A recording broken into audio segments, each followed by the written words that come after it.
contenido nuevo de geografía, ya hablando de la geografía física de Chile a nivel general nuevamente. Recuerden que lo que estamos haciendo es un repaso, ya no estamos profundizando los contenidos porque fueron contenidos que se abordaron el año 2020 en primer nivel medio, ¿ok? Curso previo a este, ¿ya? Título, Geografía Física de Chile, 2 puntos, repaso general. Objetivo de la clase, caracterizar a nivel general los principales elementos que dan forma al relieve nacional, ¿ya? Ese es el tema, ese es el objetivo. Tómense unos segunditos para poder copiarlo y yo cuando mi reloj diga a las 9:07, comenzamos ya a pasar una diapositiva nueva, ¿ya? Bien, la clase anterior, ¿de qué hablamos? Conceptos básicos de geografía e introducción a la geografía de Chile. ¿Recuerdan que hablamos de qué significaba la geografía, cómo está conformado nuestro planeta, que hay continentes, que hay océanos, hay mares? Hablamos un poquito de ellos un poquito más en detalle, explicando que el océano es una masa de agua salada, que cubre gran parte del planeta, que es fundamental para nuestra vida, y también de los continentes, que cómo su diversidad influye en la habitabilidad, en el relieve, en la flora, en la fauna. ¿Ya? Hablamos también de un sistema de coordenadas cartográficas, meridianos y paralelos, o latitud y longitud. ¿Ya? Explicamos unos ejercicios de cómo uno se ubica a través de la latitud y la longitud en un mapa, y luego algunos conceptos básicos de la geografía de Chile, como por ejemplo esta idea de tricontinentalidad, que Chile tiene en teoría posesiones y o reclamaciones en 3 continentes. Ahora bien, déjenme explicar esto. Ahí sí. Geografía física. La geografía física, chiquillos, en términos generales, es un área de la geografía que se dedica a estudiar el relieve, ¿ya? Las formas que tiene el relieve y los accidentes que tiene el relieve. Eso, en palabras muy resumidas, estudia lo que es la geografía física.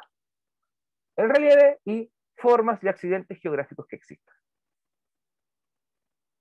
¿Ok? ¿Por qué es importante el estudiar esta geografía física? Porque me permite entender las condiciones de habitabilidad. Si yo tengo un relieve accidentado, escarpado, con montañas, con acantilados, yo no puedo construir, o no es fácil, no es recomendable construir una casa en un acantilado, por ejemplo. Porque cualquier movimiento de tierra me va a botar la casa y voy a caer con casa y todo y me termino muriendo. Como tampoco es recomendable construir en los fondos de río.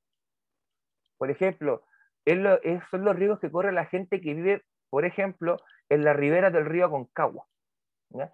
Hoy en día el río Aconcagua está seco, pero en los 80, en los 90, cuando en el río Aconcagua corría agua, ¿ya?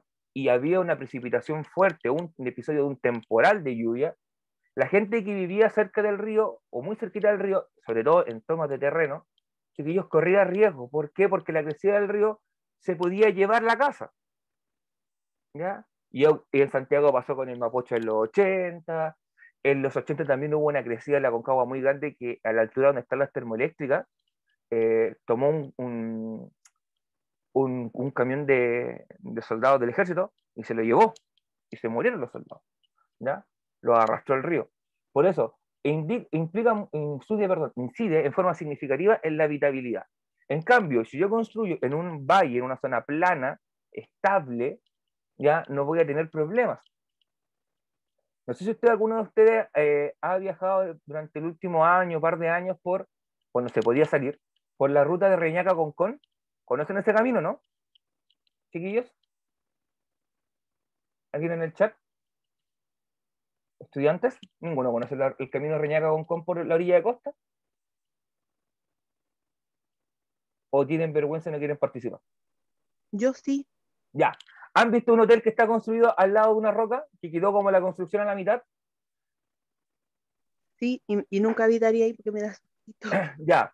Ese edificio que quedó como construido a la mitad, que es el Punta Piquero, es un ejemplo claro de la importancia que tiene en el fondo con entender el relieve para construir. Como tú dices, probablemente es muy difícil que una persona con 2 dedos de frente quisiera vivir ahí, por cómo rompe el oleaje. Pero construir en un acantilado, chiquillo, si viene una marejada, en este caso, me rompe los vidrios, como pasó creo el 2015, creo que hubo una lluvia bien fuerte, ¿se acuerdan de una lluvia bien fuerte que hubo, que se llevó gran parte de la playa, por ejemplo, de la playa amarilla en Concón, o playa negra, no me acuerdo cuál de las dos era, que en la zona de Viña del Mar el mar subió y entró a los edificios.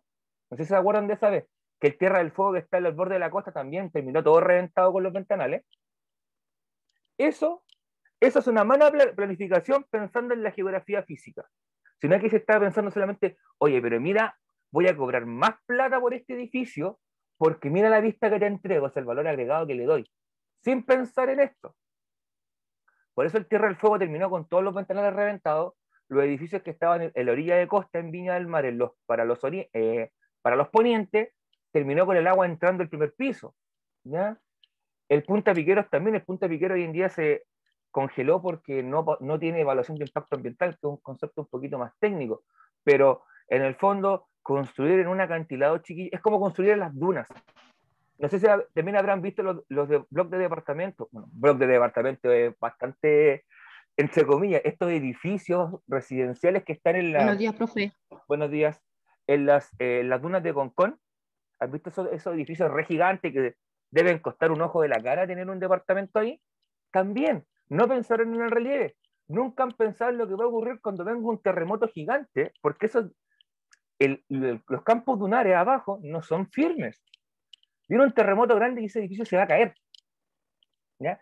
Por eso es importante entender el relieve para entender dónde voy a habitar. ¿Ya? Además, el relieve va a indicar si hay condiciones favorables o no para el desarrollo de toda la flora, de toda la vegetación. ¿Ya? Es como, por ejemplo, preguntarse por qué en Magallanes no se dan las palmeras para los cocos, ¿ya? Estas palmas coqueras. Es porque las condiciones del relieve no son ideales para eso. ¿Ya? Incluso las condiciones climatológicas no son para eso. ¿Por qué si en determinadas zonas se da la lechuga, el tomate, la papa, el zapallo y en otros lugares no se da? Por ejemplo, para el extremo sur es más difícil que se dé el tomate o se dé una palta, pero sí se da la remolacha, la betarraga de buena forma. La papa se da de muy buena forma también. ¿Ya? O por qué en el extremo norte no se da no sé, por ejemplo, no se da eh, la remolacha, pero sí se da el limón de pica. ¿Ya? Todo eso tiene que ver, chiquillos, con la importancia del relieve, de la geografía física, para entender el por qué determinadas flora o especies vegetales se dan. ¿Ya? Lo mismo ocurre con la fauna.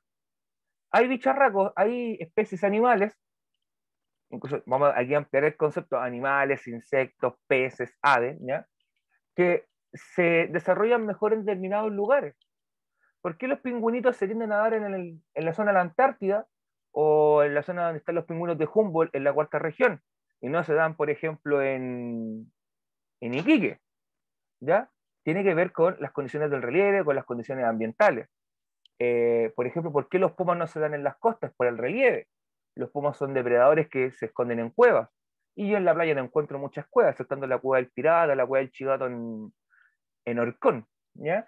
Pero no, por ejemplo, en Viña del Mar, ¿dónde van a encontrar un puma, por ejemplo? Porque el relieve y las condiciones no son las óptimas para su vida, ¿ya? Entonces tenemos que la geografía física, el relieve, va a jugar un rol importante en la habitabilidad del espacio, en el desarrollo de flora y fauna determinada y también los recursos, ¿ya? La geografía física también guarda relación con la existencia de recursos naturales y minerales y su emplazamiento. Por lo general, chiquillos, hay zonas del país que son más ricas mineralmente que otras. Por ejemplo, en la zona del norte grande, sobre todo la zona de Antofagasta y también la región de Atacama, que es parte de norte grande, norte chico, eh, presentan una importante riqueza minera, ¿ya? Sobre todo la minería del cobre, la minería del litio. En cambio, las zonas, por ejemplo, como Talca, por ejemplo, Colchagua, que es una región del región del Maule, la región de Ñuble, la región de O'Higgins, no tienen quizá una vocación minera tan marcada, pero sí tienen una vocación agrícola, o sea, tienen una riqueza natural, ¿ya? Que les permite en el fondo tener cultivos, ¿ya? Y eso también va indicado por la geografía física o se dedica a estudiar, ¿ya? En el fondo es un área muy importante, chiquillos, que de una manera u otra termina afectando nuestra vida diaria, ¿Ok? Hasta ahí, dudas, preguntas, consultas, chiquillos, algún aporte, alguna acotación que quieran hacer, algún comentario, algo que ustedes sepan y que yo no nombré.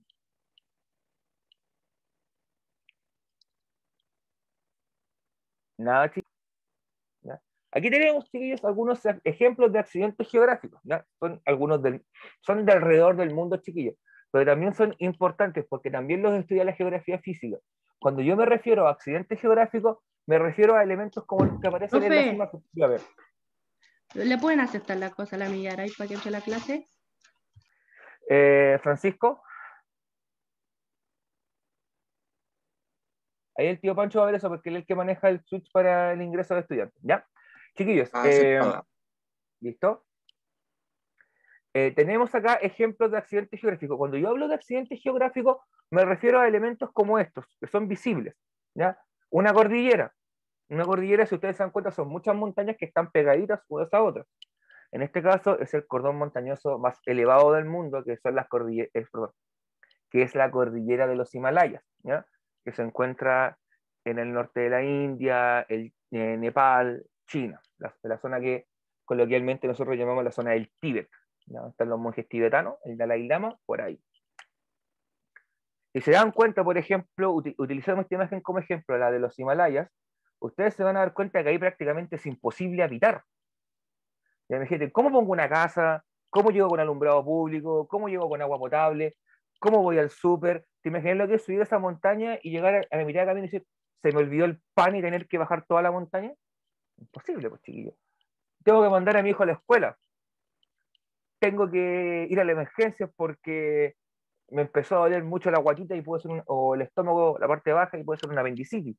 ¿Cómo lo hago? Es prácticamente imposible. ¿Ya? Cordillera.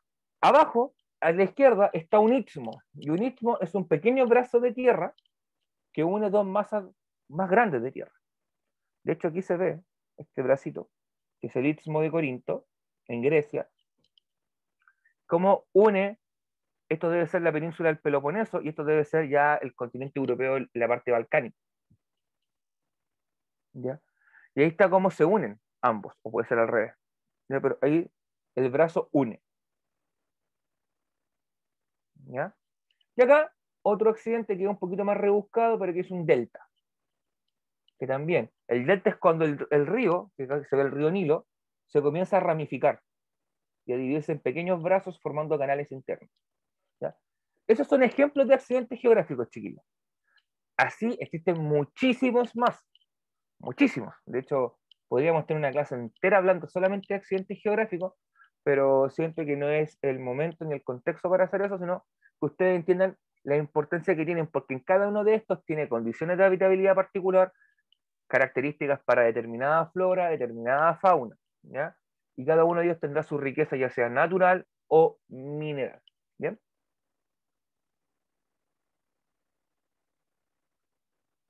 Ahora, en el caso de nuestro querido y hermoso Chilito, a nivel de geografía física, chiquillos, Chile presenta un carácter accidentado y diverso.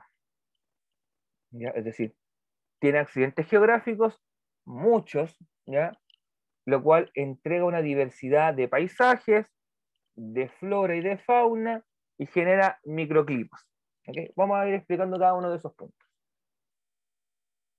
En paisajes, es cosa de que ustedes salgan y se suban a la cima del, bueno, cuando puedan salir, chiquillos, no salgan ahora.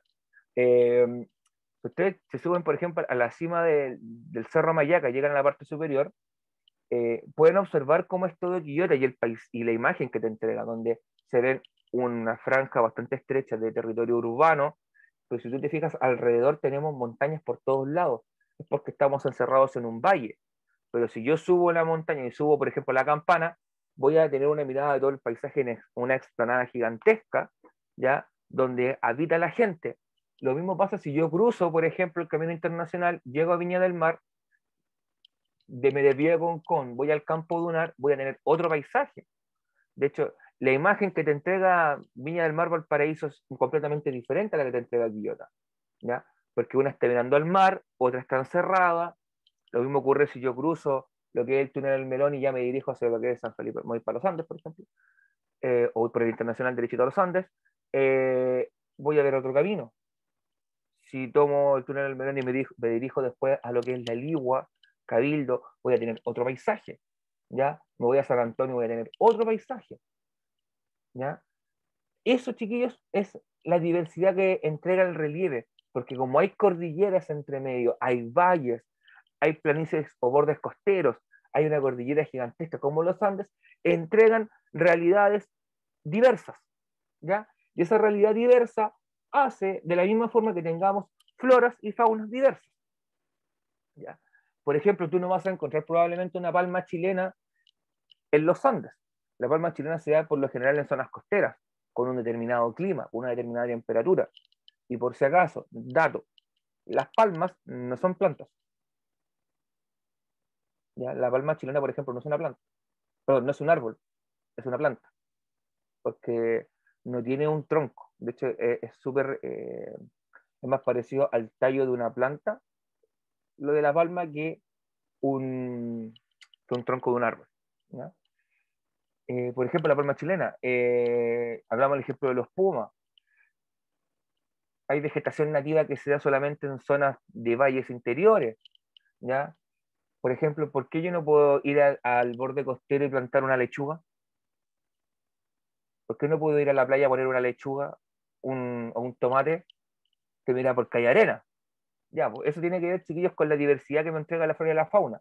Pero sí, por ejemplo, en los bordes costeros puedo encontrar alguna enredadera, algunos helechos que surgen en los campos dunares. Nuevamente vuelvo a las dunas. Si ustedes han pasado por las dunas de Concón, se van a dar cuenta que hay una especie de helechos o unas formaciones vegetales que están sobre perdón, que están sobre este campo dunar, ¿ya? Y que lo afirman. Pero es una vegetación que se adaptó a ese tipo de suelo o ¿qué suelo podemos decir? Sí, de un suelo más arenoso, ¿ya? Y es por eso que si yo pongo probablemente ese lecho, esa hierba, en un suelo como el que hay en Quillota, que tiende a tener un carácter más terroso o de arcilloso, eh, no va a funcionar, ¿ya? Porque están adaptados, ¿ya? O yo tomo un bichito, un insecto propio de ese medio ambiente y me lo traigo al interior, el pobrecito se va a morir, ¿ya? Es lo mismo que yo tomo un zorro o un puma y lo tiro en el medio del borde costero, el pobrecito probablemente se va a terminar muriendo porque me tiene que cazar, ¿ya?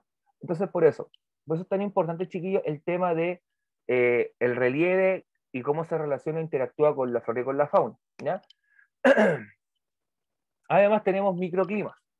Se forman pequeños climas, chiquillos, en cada sector. El clima costero debe tener sus propias derivaciones, o bien pueden, o más que microclimas, podríamos hablar que se marcan muy bien las diferencias climáticas en el país, ¿ya? Por ejemplo, lo que es el Valle de Quillota tiene un clima muy diferente probablemente al que podemos encontrar en la zona de Temuco, ya donde las temperaturas son más bajas, las precipitaciones son mayores, las temperaturas en promedio son menores, ¿no? Lo mismo ocurre si yo tomo el clima de Quillota y lo comparo, por ejemplo, con el Valle de Azapa en el norte grande de Chile. También las temperaturas van a ser diferentes, las precipitaciones van a ser diferentes y por lo tanto los productos que voy a obtener de ese sector van a ser diferentes, ¿ya? Sí, también existen microclimas, por ejemplo, en el Fray Jorge, en la región de Coquimbo, se da un microclima que se asemeja mucho al clima que hay en Valdivia, ¿ya? Que es el de la selva valdiviana, que a su vez ese clima de selva valdiviana se asemeja mucho a lo que es la selva negra en Alemania, ¿ya? En el sur de Alemania, en la zona de Baviera, con alta humedad, con precipitaciones, con temperaturas frías, ¿ya? Entonces tenemos esa idea de que la geografía física es accidentada y diversa, y esto va a incidir en el paisaje, en la flora y fauna, y en el desarrollo de los climas que tiene o presenta el país, ¿ya? También hay 4 formas de relieve, chiquillos, que son características del territorio nacional. Estas son la cordillera de los Andes, la depresión intermedia, la cordillera de la costa y la planicie litoral, ¿ya? En el sentido que yo les dije, es sentido de este a oeste, o sea, la cordillera de los Andes limita en la frontera este y las planicies litorales están al extremo oeste de Chile. Son las 4 principales formas de relieve. no significa que sean las únicas, ¿ya? De hecho, hay accidentes geográficos o situaciones particulares entre medio, pero, pero, en términos generales, estas son las 4 principales que existen en Chile, ¿ya? Hasta acá, chiquillos, dudas, consultas, preguntas que tengan.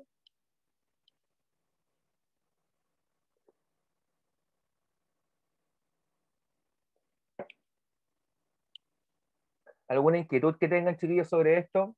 ¿Algo que quieren aportar? ¿Algún comentario?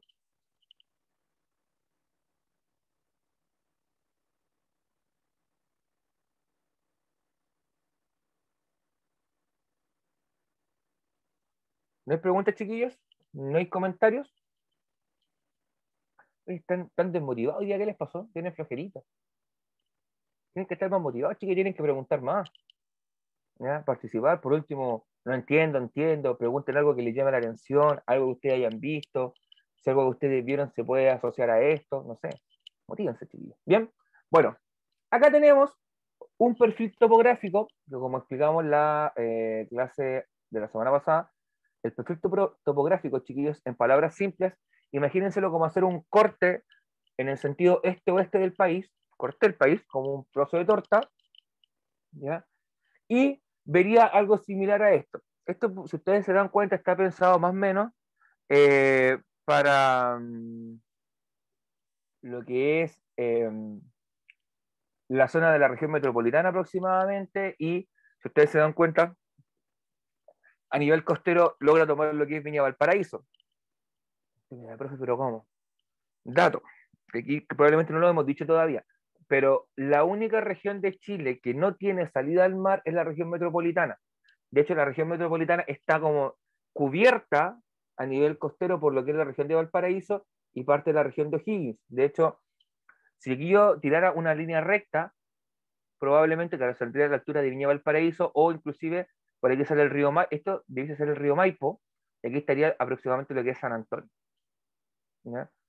Aquí estaría lo que es la provincia de San Antonio, por si acaso.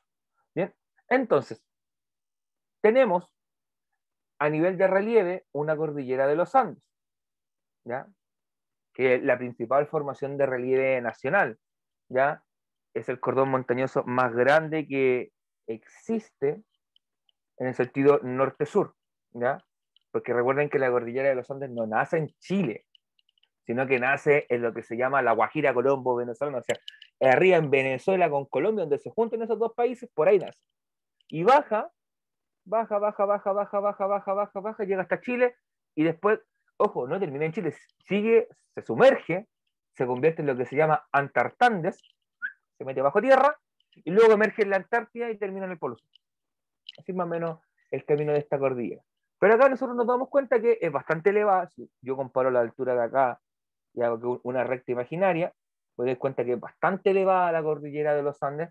Aquí debe tener una altura aproximada de 4.000, 5.000 metros más o menos de altura, lo cual es muchísimo. ¿Ok? Si se dan cuenta, también ocupa parte importante del territorio chileno. O sea, gran parte del territorio de acá no es habitable. Porque ¿cómo habito acá en la cordillera, chiquillos? ¿Cómo habito la cordillera? Es prácticamente imposible habitarla, chiquillos, y tener una vida relativamente normal. Quizás si ya estoy adulto y quiero ser un ermitaño, así quiero, digo, me quiero desconectar del mundo, voy a convertirme en un ermitaño, me voy a la cordillera. Pero probablemente no voy a sobrevivir mucho tiempo si no sé construir una casa, hacer fuego, cazar, recolectar, eh, porque de aquí no puedo decir, oh, sé que se me acabó el azúcar, voy bajando al súper, no puedo, me demoro, no sé cuántas horas me demoraré, que se me demora un día completo, ¿ya? Aquí probablemente no puedo llegar con vehículo, o sea, quizás si hay un medio de transporte, imagínate, me ocurre una emergencia acá, generalmente cuando ocurre una emergencia en montaña, van las tropas a pie o la emergencia va a pie, o en su defecto sale un helicóptero y te buscan por aire, ¿ya? Pero yo no puedo contratar un helicóptero como, oye, helicóptero, ¿sabes qué? Necesito fideos, ¿me pudiera comprar? No. Así que por eso prácticamente nadie vive ahí, ¿ya? Otro dato importante que nos muestra esta imagen, que es súper ilustrativa. los ríos de Chile nacen de las cordilleras, ¿ya? Nacen de las cordilleras. Este probablemente sea el Mapocho, creo que es el Mapocho, y este es el Maipo. Y se juntan y de aquí desembocan en el Océano Pacífico. Pero nacen de las cordilleras, por lo tanto, el agua que corre de los ríos es agua de deshielo principalmente, ¿ya? Que ocurre por acción del sol, por acción térmica. Ustedes saben que si yo pongo un hielito y le coloco luz o le aplico luz, se va a comenzar a transformar de estado sólido a líquido, y por lo cual, si hay alguna inclinación acá, el agua fluye por pendiente, fluye por gravedad. En el fondo, como aquí está más alto y el agua surge acá, el agua va a tender a caer, ¿ya? A seguir el camino de la pendiente. Y ahí cae. Cordillera, importantísima. Luego tenemos la depresión intermedia. La depresión intermedia, chiquillos, si se dan cuenta, surge entre cordilleras. Cordillera de los Andes, cordillera de la costa, aquí se forma una especie de valle. Generalmente también se le llama olla hidrográfica, ¿ya? Porque imagínenselo como un hoyo, algo así, como una cuenca, algo así. Imagínenselo como una olla que le cae agua por la orilla, ¿no? Se le llama olla hidrográfica, se le llama cuenca, se le puede llamar valle, se le puede llamar depresión intermedia en el caso chileno, ¿ya? Estos valles fueron rellenados por miles y millones de años, se fueron rellenando por sedimento, o sea, por el fondo, por piedrecilla, polvillo, ¿ya? Que el viento y el agua fue extrayéndole a las montañas, porque ustedes saben que el viento y el agua también generan procesos de erosión, y eso va desgastando, desgasta, y todo eso que fueron desgastando se fue depositando acá.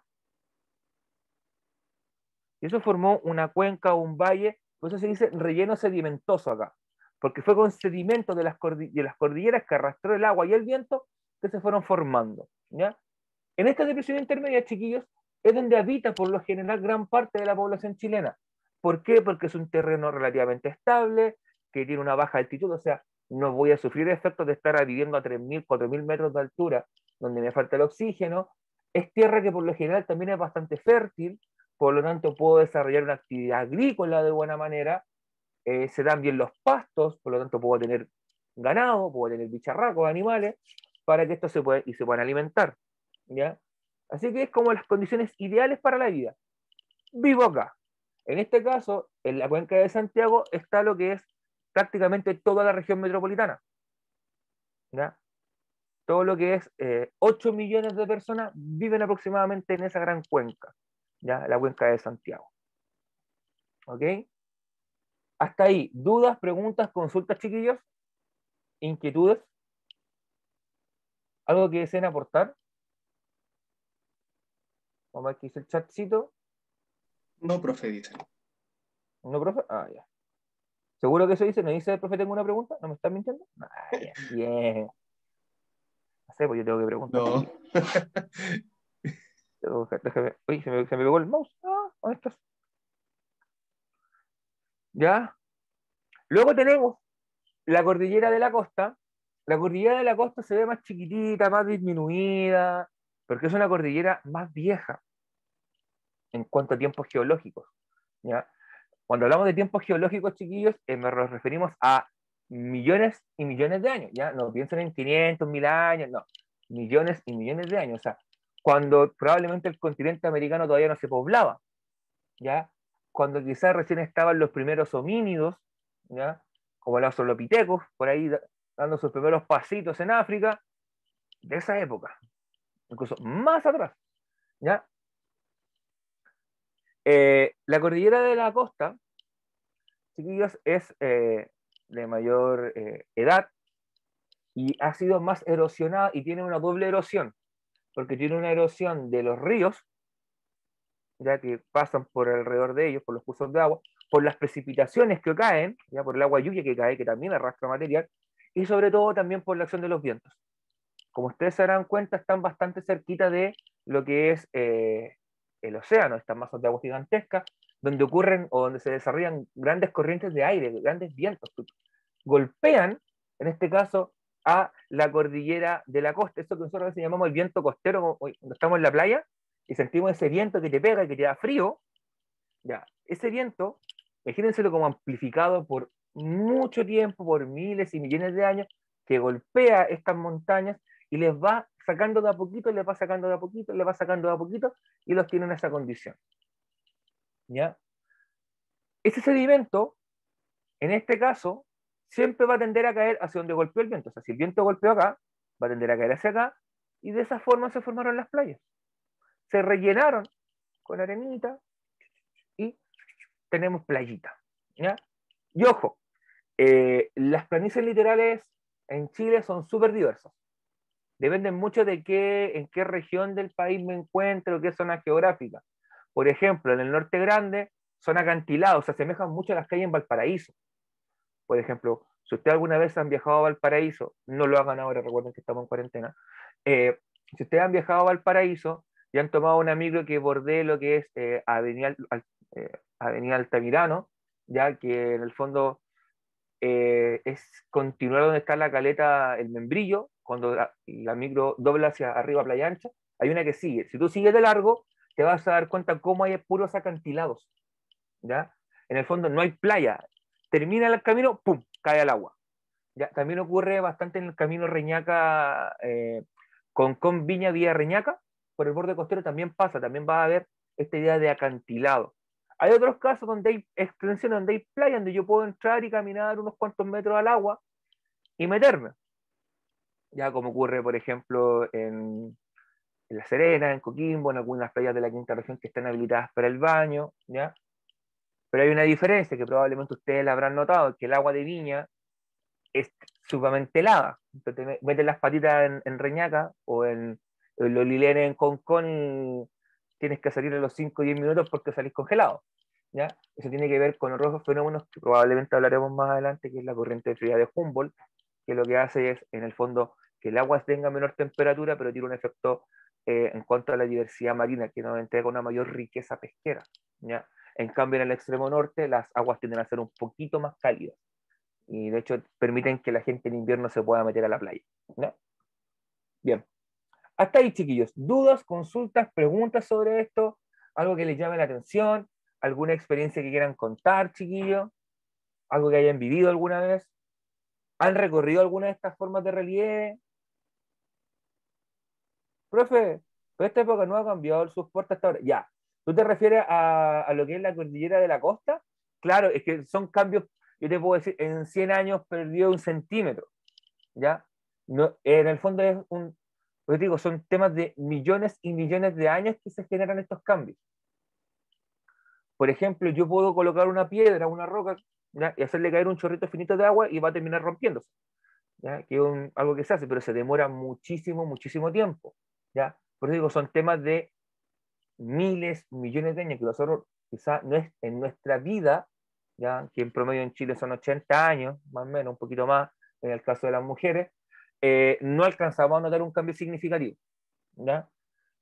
Probablemente se va a ver en 4, 5, 6 generaciones. Por eso tú me dices que no se observan cambios, ¿ya? Pero sí ocurren, pero digo, son de muy largo aliento. Gracias por la pregunta, Millaray. ¿Ya? Aquí tenemos fotitos. ¿Ya? Ustedes se dan cuenta, a mí me encanta poner imágenes y fotos, porque creo que permiten ejemplificar e ilustrar de buena manera lo que les quiero explicar. ¿Ya? Aquí tenemos en el fondo, valga la redundancia, en el fondo, en la imagen superior a la izquierda se ve la cordillera de los Andes. ¿Ya? Este, chiquillos, es la imagen del Nevado Ojos del Salado, que es la montaña más alta de Chile. Creo que tiene que estar cercana a los 6.000 metros más o menos. Me puedo equivocar un poquito más, creo que 6.500 metros tiene, más o menos.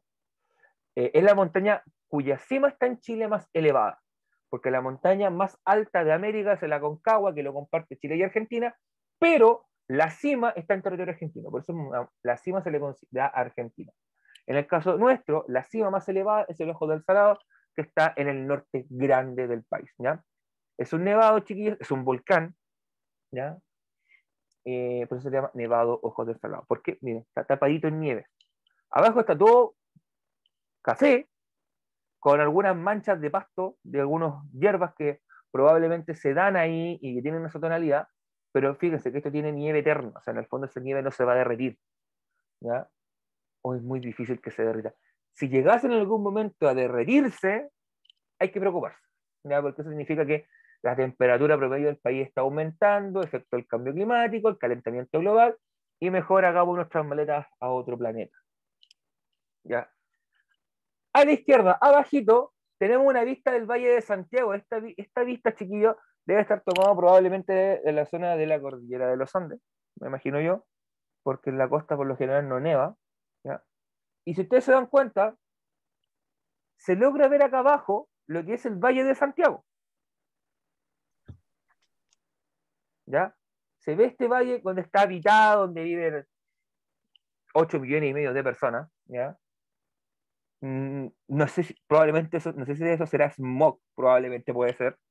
Recuerden que Santiago tiene un grave defecto, chiquillo, en cuanto a su ventilación, porque al estar rodeado de montañas y ser un hoyo, literalmente, la ventilación es muy mala y eso hace que el aire o todos los residuos de material particulado contaminante que sale eh, no tenga ventilación. Y eso generaba en Santiago, o sigue generando en Santiago, lo que se llaman estas alertas ambientales, preemergencia ambiental, que prohibían que salieran vehículos con determinadas patentes, vehículos no catalíticos, vehículos catalíticos, prohibían que se encendieran las chimeneas, esas típicas boscas de combustión lenta que se utilizan en las casas para evitar esos problemas medioambientales. Y sí, miren, probablemente vamos para ese camino si no nos ponemos las pilas con el cuidado del planeta, y recuerden que no es solamente nosotros como ciudadanos a pie, sino concientizar a las grandes empresas que son los principales contaminantes. ¿Ya?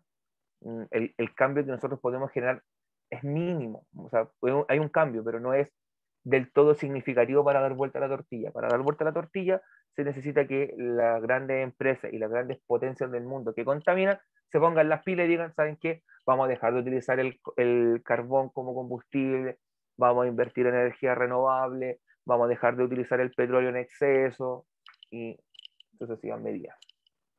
Bueno, volviendo a la imagen, Valle de Santiago, ¿ya? Aquí se dan cuenta cómo está rodeado de montañas, que en el fondo aquí es como está el valle, aquí hay montaña, allá hay montaña y hay más montañas, o sea, literalmente Santiago está así, montaña, montaña, bajo, y en el fondo está ubicado el Valle de Santiago, ¿ya? Eso te demuestra, chiquillos, esta idea de la depresión intermedia y las dos cordilleras que lo rodean. Y a la derecha está lo que se llama el Farellón Costero. Eso es Valparaíso. Eso, si no me equivoco, es Avenida Altamirano, ¿no? Porque acá puedo ver estos típicos cerritos de Valparaíso llenos de vivienda. Se dan cuenta cómo el camino, no sé si se logra ver, pero el camino va por acá, y aquí hay un acantilado. O sea, esto que se ve acá, estos chiquititos, este pichiruchi que se ve acá, vendría siendo lo que es la planicie litoral o la playa. O sea, esa playa, ¿cómo llego a esa playa? Tengo que saber escalar para llegar a la playa. ¿Ya? Esos son farellones costeros, es una de las tantas formas que tiene la planicie litoral en Chile. ¿Por qué lo coloco? Porque es típica de Valparaíso. ¿Ya? Valparaíso tiene esa particularidad a nivel geográfico, ¿ya? Que también le da su atractivo. De hecho, es muy, hasta cierto tiempo es hasta atractivo ir, colocarte a la orilla del borde costero y mirar cómo chocan las olas. Y sobre todo cuando hay viento de lluvia o va a llover, es bastante relajante, entretenido de hacer. Háganlo cuando estemos en donde se pueda hacer. Ya, no lo hagan ahora. Nos digan, el profe de historia me dijo que fuera a Valparaíso a ver el Farellón Costero. No, vayan cuando tengan tiempo. Bien. Vamos a partir, chiquillos, con la primera forma de relieve principal, ya que es la cordillera de los Andes. La cordillera de los Andes, chiquillos, es la principal formación geográfica del país. Es la principal, es la que ocupa más terreno también. ¿Ya? Se le define como una cordillera joven, alta, maciza y volcánica. Maciza es que es contundente, que es gruesa, que es fuerte, ¿ya? Es joven, alta, maciza y volcánica, y eso, chiquillos, también va de la mano con la riqueza mineral que tiene, ¿ya? De hecho, recuerden que, sobre todo en la zona donde la cordillera de los Andes tiene mayor presencia, que es en el norte grande, hay grandes riquezas minerales, ¿ya? Y usted me preguntará, profesor, ¿por qué la cordillera de los Andes recibe el nombre de los Andes? ¿Alguno de ustedes sabe, chiquillos, por qué la cordillera de los Andes recibe ese nombre?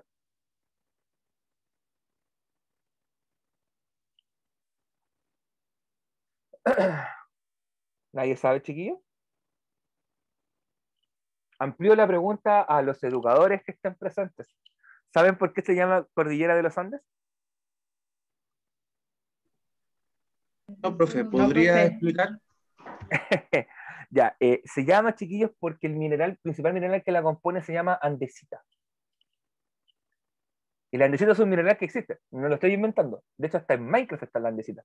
Es por eso, chiquillos, que recibió el nombre, porque encontraron altas concentraciones de andesita. ¿Ya? La andesita es un mineral que por lo general se asocia al cinturón de fuego del Pacífico, que es este cordón volcánico que recorre todo el Océano Pacífico, el cual Chile tiene contacto.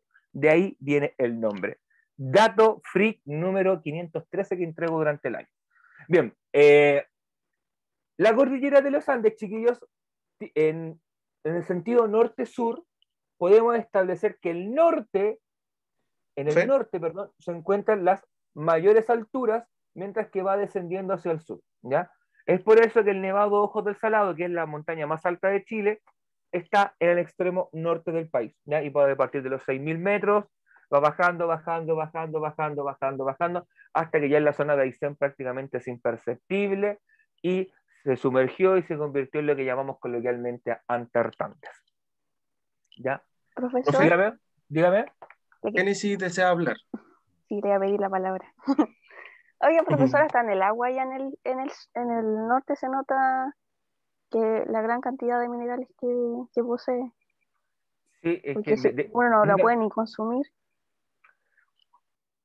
claro, es que eso tiene que ver, a ver, eso es un tema que quizá un profe de ciencias puede explicar mejor, pero recuerden que el agua no es H2O puro, ¿no? O sea, el agua que nosotros consumimos.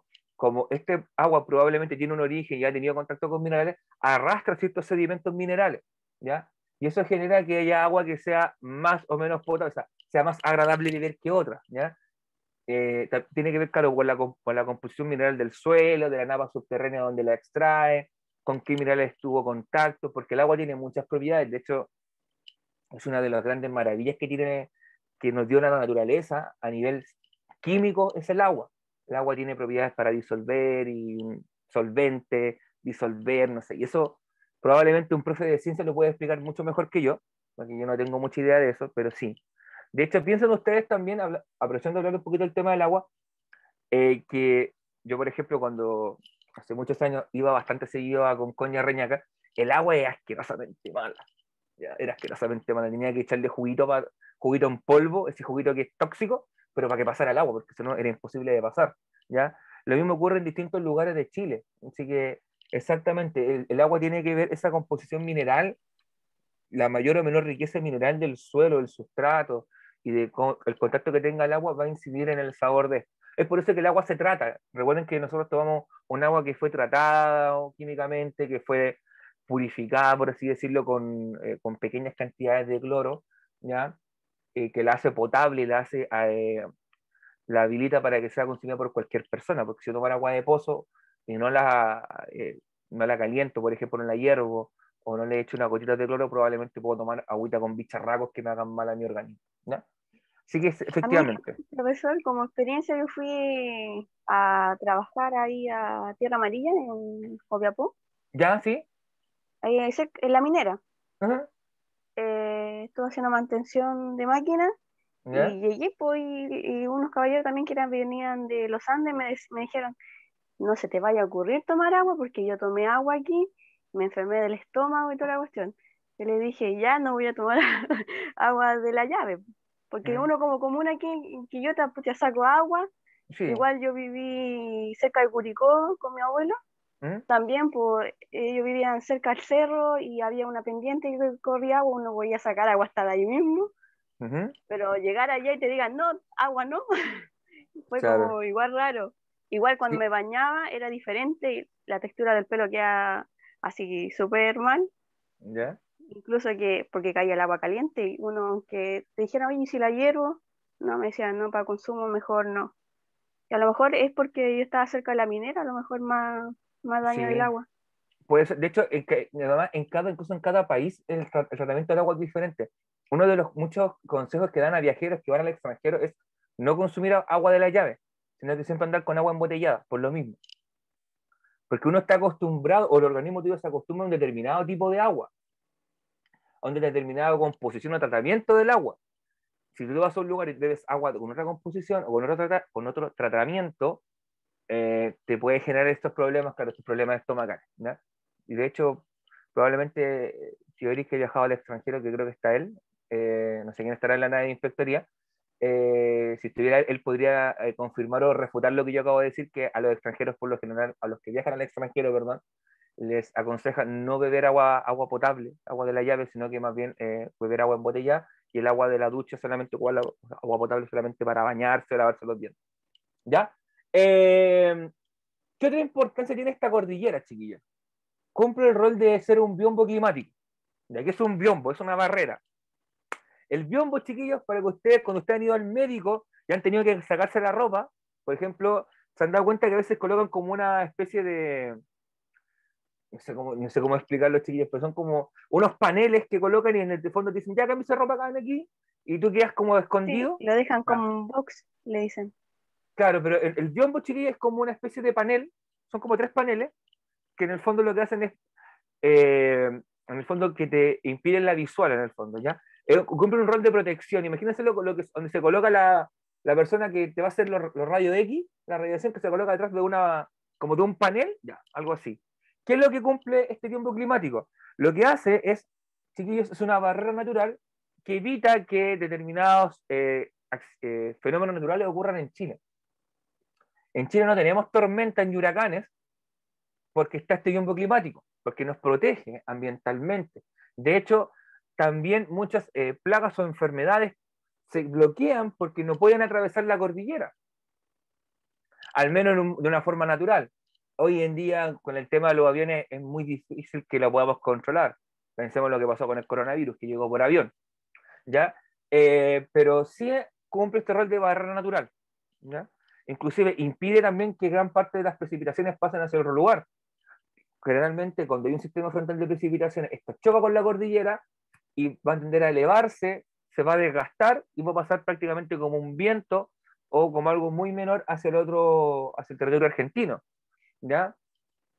La lluvia de los argentinos son por los frentes cálidos que tienen ellos por el océano Atlántico, a diferencia de nosotros, ¿ya? Y también cumple este rol de aislamiento, ¿ok? O sea, Chile tiene una barrera natural en la cordillera de los Andes para con los vecinos. Y eso por mucho tiempo fue de mucha utilidad. De hecho, Chile es un país bastante aislado geográficamente. Tiene la cordillera, tiene el océano y arriba tenemos el desierto. Por lo tanto, no es un país al cual sea fácil acceder por medios tradicionales, ¿ya? Porque tener que cruzar el paso de los Libertadores, cualquier paso fronterizo que significa atravesar la cordillera, tampoco es algo muy simple, fácil y cómodo, ¿ya? Hoy en día, evidentemente, con el tema de los viajes en avión, esto cambió. Estoy hablando hace unos 100, 80 años atrás, ¿ya? ¿Qué otra característica tiene esta cordillera, chiquillos? Es una cordillera de carácter volcánico, ¿ya? Tiene bastante actividad volcánica, exceptuando la región de Valparaíso, ¿ya? La región de Valparaíso es la única región que no tiene volcanismo activo. ¿Tiene volcanes? Sí. ¿Están activos? No. Esa es la diferencia, ¿ya? Por eso no se considera la región de Valparaíso como una región con actividad volcánica, ¿ya? Pero sí, sobre todo hacia el sur, nosotros nos acostumbramos a ver volcanes más activos. Típico que el Villarrica cada cierto año entra en erupción y alerta, flash informativo, erupción del volcán Villarrica. Y ven la fumarola ahí o que expulsó algún pulso de material piroclástico, una roca ígnea, ¡pum! Para afuera. Ya. Pero todo Chile prácticamente tiene considerado volcanes activos. El tema de la actividad de un volcán se considera un volcán activo, creo que se considera una cantidad de años X desde la última erupción registrada.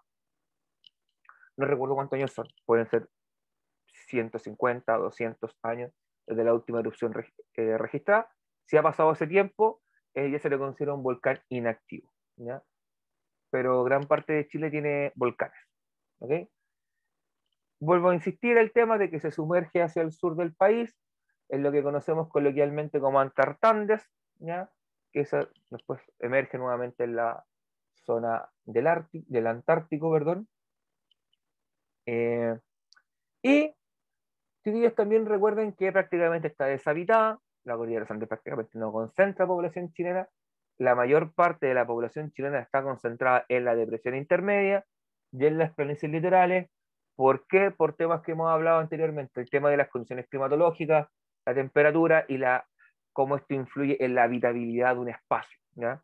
Donde hay climas más agradables, temperaturas más agradables, menor